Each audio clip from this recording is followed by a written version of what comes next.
ہمیں کسی بندے سے ڈگری لینے کی ضرورت نہیں، نہ تو ہمارے اور رب کے درمیان معاذ اللہ کوئی وسیلہ ہے کہ تو کہے گا تو پڑھیں گے، جب دل کرے گا پڑھیں گے، اور جتنے دل کرے گا پڑھیں گے۔ ہم تو نفل کہہ رہے ہیں اس کو، ہم نے کب کہا ہے ضروری ہے جو عشاء پڑھ کے سو جائے فجر تک سویا رہے، ہم اس کو گناہگار نہیں کہہ رہے، لیکن یہ ضرور کہیں گے کہ گولڈن چانس مس کر دیا اس نے، چانس مس کیا ہے، یہ تو اللہ کی رحمت کا موقع تھا۔ حضرت سیدہ عائشہ صدیقہ رضی اللہ تعالی عنہا ارشاد فرماتی ہیں کہ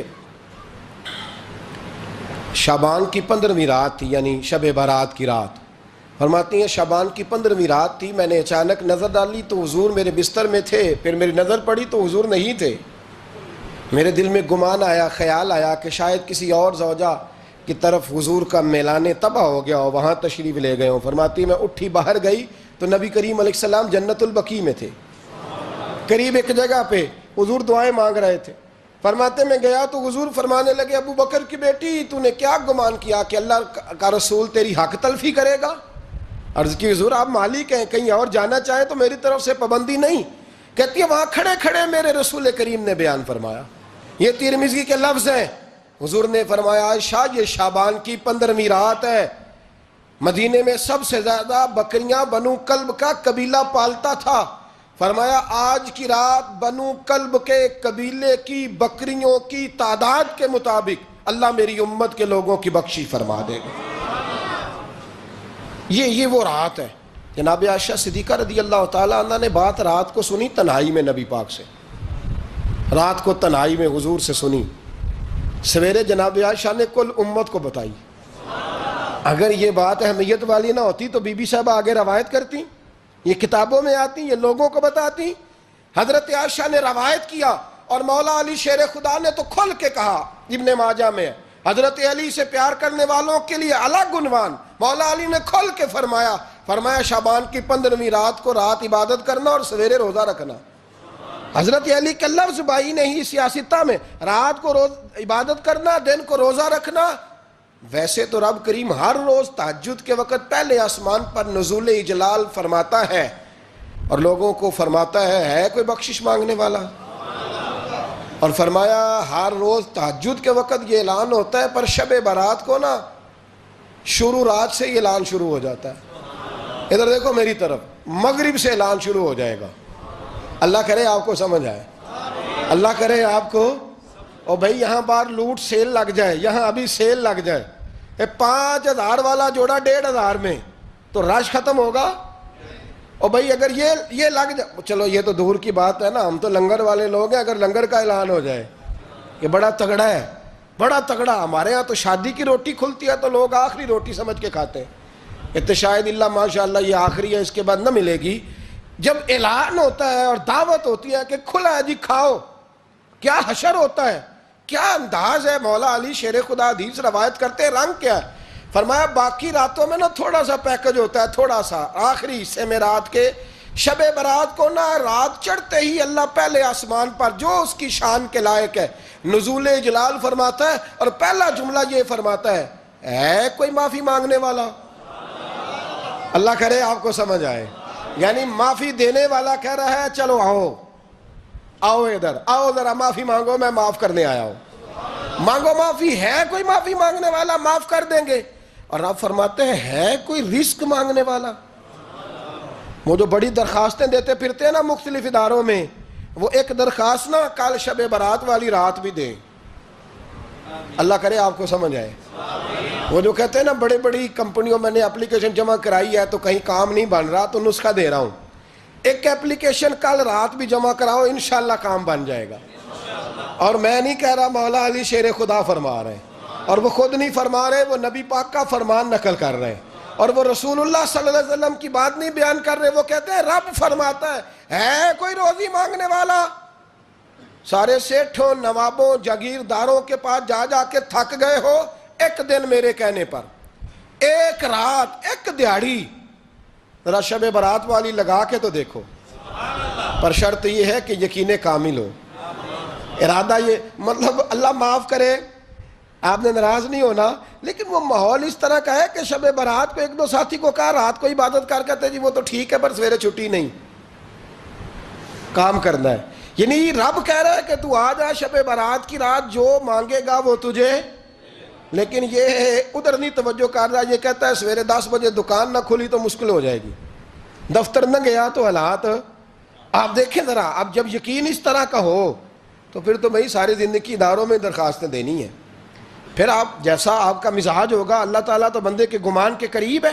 تو میرے رسول پاک علیہ السلام نے ہمیں یہ میسج دیا، پیغام دیا، فرمایا اس رات جو اولاد مانگے گا رب اسے بھی عطا فرمائے گا، اس رات جو اللہ سے بخشش مانگے گا اللہ اسے بھی دے گا، اس رات جو رب کریم سے عزت مانگے گا اللہ اسے بھی عطا کرے گا۔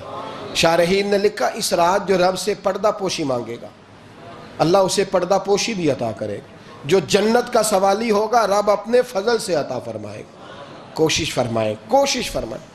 10 محرم کو ہمارے ہاں لوگ جاتے ہیں قبرستان، وہ کسی حدیث سے ثابت نہیں، میں منع نہیں کر رہا، جائیں 9 محرم کو جائیں، 10 کو جائیں، 11 کو جائیں، 8 کو جائیں، سفر میں جائیں، ربیع الاول میں جائیں، قبرستان میں جب بھی جائیں منع نہیں ہے، لیکن شب برات والی رات تو خود رسول کریم گئے ہیں نا قبرستان۔ اب جو بات میں نے سمجھانی ہے اس کو سمجھیں، نبی پاک کی والدہ کا مزار نہیں ہے وہاں جنت البقیع میں، حضور کے کو بھائی بہن، حضور کیا کرنے گئے؟ امت کی بخشش کے لیے گئے۔ شب برات کی رات لالچی نہ بنے کہ صرف میں نے اپنے لیے روزی مانگنی ہے، کل امت کے لیے مانگے رب کریم سے، مانگے اپنے بھائی کے لیے، مانگے اپنی بہن کے لیے، مانگے اپنے بیٹے کے لیے، مانگے اپنی بیٹی کے لیے، مانگے اللہ کریم سے۔ یہ مانگنے کی رات ہے۔ پچھلی راتی رحمت رب دی کرے بلند آوازہ، بخشش منگن واریاں کارن کھلا جے دروازہ، آئیں اللہ کی بارگاہ میں اس رات کو کھل کے دعا مانگیں۔ قبرستانوں میں نا کچھ قبریں ایسی ہیں کہ جو بتاتی ہیں کہ سالوں بیت گئے ہیں کوئی آیا نہیں، کچھ قبریں بتاتی ہیں، اور کچھ بڑے قبرستان بڑے شہروں میں ایسے بھی ہیں کہ جن کا گورکن کہتا ہے کہ مجھے کمیٹی نے کہہ دیا ہے جہاں 4-5 سال کوئی نہ آئے وہاں نئی قبر بنا دیا کرو، وہاں نئی قبر بن جاتی ہے معاذ اللہ۔ او بھائی کچھ ہیں ایسے، کچھ ہیں، یہ جائیں نا اکبر بادشاہ یہاں لیٹا ہے لاہور میں، تو شعر لکھا ہوا ہے، بر مزارے ماں غریباں نے گلے پروانہ سوزز نے صدائے بلبلے۔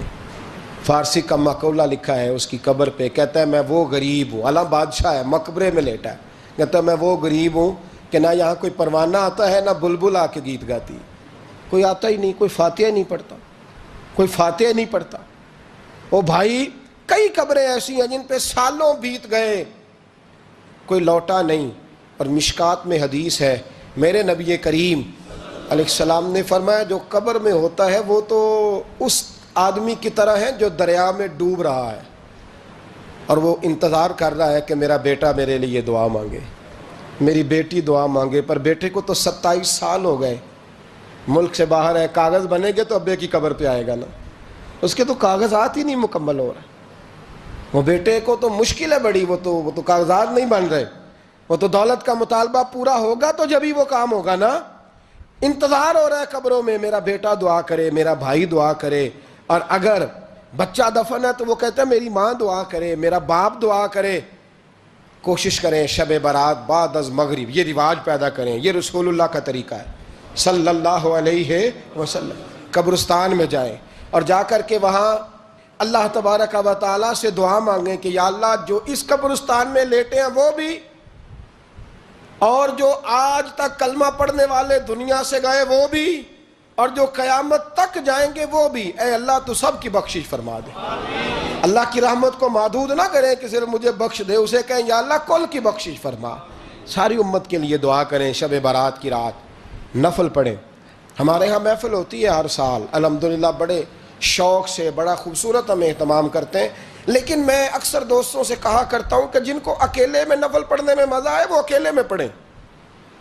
کتنی کھلی بات کر رہا ہوں، میں پابند نہیں کر رہا کہ آپ یہاں آئیں گے محفل میں آئیں گے ضروری ہے، بھئی آپ کو اکیلے میں مزہ آتا ہے نا، کچھ لوگ تنہائی میں ہو تو دل زیادہ لگتا ہے، وہ تنہائی میں کریں اللہ اللہ کوئی عرض نہیں، لیکن کچھ ایسے ہیں کہ نعت سنتے ہیں تو دل نرم ہوتا ہے، تقریر سنتے ہیں تو دل نرم ہوتا ہے، تو جن کا اس طرح نرم ہوتا ہے وہ مسجد میں آئے بات سنیں۔ کچھ کو سب کے بیچ بیٹھ کے رونا آتا ہے۔ حضرت سعدی شرازی فرمایا کرتے تھے کچھ لوگوں کے آنسو مجھے رلا جاتے ہیں. فرماتے ہیں کچھ کی آنکھیں دیکھ کے رو پڑتا ہوں، لہٰذا میں جب بھی ذکر کرتا ہوں محفلوں میں بیٹھ کے کرتا ہوں. تنہائیوں میں مجھ سے نہیں ہوتا، تو جس سے نہیں ہوتا وہ آئے نا، مسجد میں آئے، رات عبادت کرے. کل مغرب سے پہلے پہلے کام سمیٹ لیں سارے، اور مغرب کے بعد یہ رات شروع ہوگی، مغرب کے بعد ایک چھٹی کر لو اللہ رسول کے لیے. کر لیں گے انشاءاللہ تعالی ایک چھٹی. اور توبہ کی رات ہے یہ، توبہ کرنی ہے. توبہ کس کو کہتے ہیں؟ توبہ کا معنی ہے پچھلے گناہ پر پچھتانا، شرمسار ہونا. کہتے نہیں اے کاش میں نہ کرتا.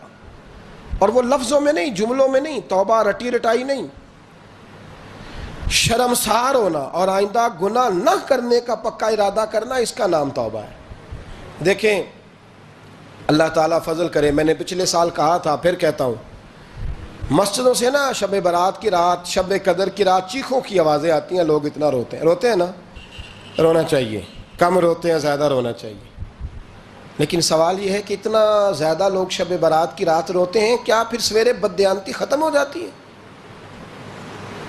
جو رات مسجد میں کھل کے رو کے آیا ہے اس کا پروگرام ہے نا کہ اب ملاوٹ کبھی نہیں کرے گا، اب گاہکوں سے جھوٹ کبھی نہیں بولے گا، اب وہ بددیانتی کا معاملہ کبھی نہیں کرے گا. لیکن رات روتا بھی رہے اور سویرے پروگرام یہ ہو کہ میں نے پھر لوگوں کو فریب دینا ہے، داؤ لگانا ہے، تو اس نے توبہ کیا رات کے، یہاں بس یہ ایکٹنگ کر کے لوٹ آیا ہے.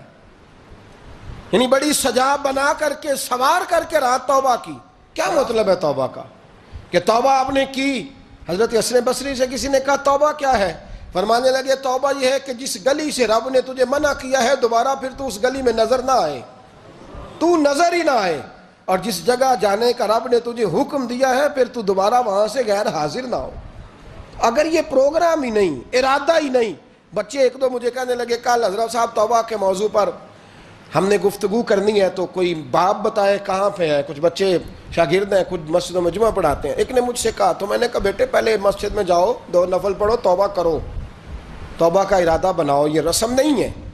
وہ نعت خواں بھی تو توبہ کر لینا جو شب برات کے دن لوگوں کو توبہ کرانے آیا ہے اور 25,000 کا سودا کر کے آیا ہے. تو آج اس کام سے تو توبہ کرنا، یہ نوٹ پھکوانے سے تو توبہ کرنا. یہ رسم ہے. ساری رات توبہ توبہ توبہ توبہ، یہ کیا معنی ہے اس کا؟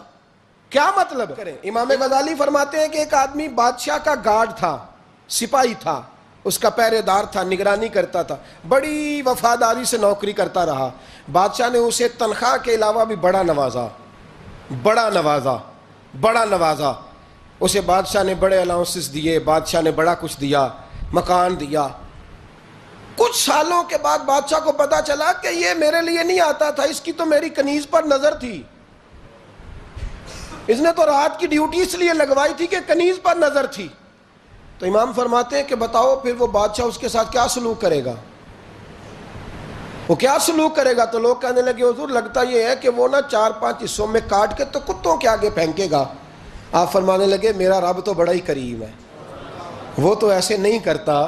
لیکن بتلاؤ اگر اسے پتا چلے کہ یہ رسم کے لیے آیا ہے، اس کی تو نظر ہی مال پہ ہے، یہ تو سویرے بدلے گا نہیں، یہ تو دھوکہ دے رہا ہے، یہ تو توبہ کرنے آیا ہی نہیں، اس نے تو ڈھونگ رچایا ہے، اسے تو پہلے سے خبر ہے. تو پھر تم کیا امید رکھتے ہو؟ پھر کیا رویہ رکھتے ہو؟ شب برات کی رات دھاڑے مار مار کے رونا اور صبح اسی طرح دھوکہ دینا، اسی طرح فریب کرنا، اسی طرح جھوٹ بولنا، اسی طرح بددیانتی کرنا، اسی طرح لوگوں کو لوٹنا. تو یہ رسم نہیں ہے توبہ. توبہ تو بدل جانے کا نام ہے، توبہ تو پھر سنور جانے کا نام ہے. توبہ تو اس طرح ہے جس طرح حضرت ابراہیم ابن ادھم نے کی تھی. وقت کے بادشاہ تھے، بادشاہ جب توبہ کی تو پھر ہر چیز چھوڑ دی، پھر مال لوگوں میں بانٹ دیا اور پھر ٹاٹ کا لباس پہن کر زندگی گزاری. لوگوں نے کہا حضور یہ تبدیلی ہے. فرمایا تبدیلی نہیں، یہ میری توبہ ہے، یہ میری توبہ ہے. جب توبہ کی تو پھر بدل کے کی، جب توبہ کی تو پھر تبدیل کیا آپ نے. یہ کیا توبہ ہوئی؟ ساری رات روتے رہے، سویرے دکان پہ جا کے پھر قسم اٹھائی کہ مجھے تو پڑتا ہی 11,000 کا ہے. یہ توبہ ہے؟ تو آپ نے اور میں نے توبہ کرنی ہے تو انشاءاللہ تعالیٰ اس طرح کرنی ہے کہ پھر 15ویں شعبان کو بدل جائے. یہ جو موقع آتے ہیں نا شب برات کے، شب قدر کے، یہ بنیادی طور پر اللہ تعالیٰ کی طرف سے دی ہوا موقع ہوتا ہے کہ چلو تمہیں چانس دیتے ہیں، تمہیں چانس دیتے ہیں. پابندی کوئی نہیں، لیکن رب کی طرف سے نا موقع ملتا ہے، چلو تمہیں ایک موقع دیتے ہیں، چلو اپنے آپ کو کلیئر کر لو، تمہیں موقع دیتے ہیں، یا اللہ کیا کرے، کچھ بھی نہیں، آ کے نا سچے دل سے 2 رکعتیں پڑھ کے توبہ کرو، عرش کا مالک پچھلے سارے معاف کر دے گا۔ کچھ بھی نہیں، آؤ موقع ہے۔ ان لوگوں کی باتوں پہ نہ جائیں جو بلا وجہ پریشان کرتے ہیں۔ ہمیں بھی روز ہی سوال آتے ہیں، دل نہیں کرتا، کچھ باتیں ایسی ہیں جو کرنے کو طبیعت نہیں چاہتی، میں کروں گا بھی نہیں۔ لوگوں کو شب برات کا حوالہ بھی نہیں مل رہا، حالانکہ ترمذی شریف میں حدیث موجود ہے، صحاح ستہ کی روایت ہے، ترمذی میں موجود ہے۔ پہلے کہتے ہیں صحاح ستہ سے دکھاؤ، جب صحاح ستہ سے مل گئی تو اب اور کدھر جانا ہے؟ اور ابن ماجہ میں موجود ہے مولا علی کی روایت، اور ذرا ترتیب دیکھیے گا، یہ ترمذی کی حدیث ہے، امام ترمذی نے تو پورا باب باندھا ہے 15ویں شعبان پر، پورا باب۔ اب تمہاری مرضی ہے، اگر تم نئی بات کو سمجھنا چاہتے۔ اور مجھے پتا کیوں یہ شب برات کیا لگتا ہے، مجھے کبھی کبھی یوں لگتا ہے کہ رب فرماتا ہے کہ رمضان سے 15 دن پہلے ہی پکی سچی توبہ کر لے، تیاری کر، پاک صاف ہو جا، تاکہ جب رمضان آئے نا تو پھر تجھے پاک ہونے کی ضرورت نہ پڑے، بس پھر تو آتا جائے اور میں تیرے اوپر رحمتیں نچھاور کرتا جاؤں۔ بس تو پہلے ہی تیاری کر، 15 دن پہلے ہی، 14 دن پہلے تیار ہو جا۔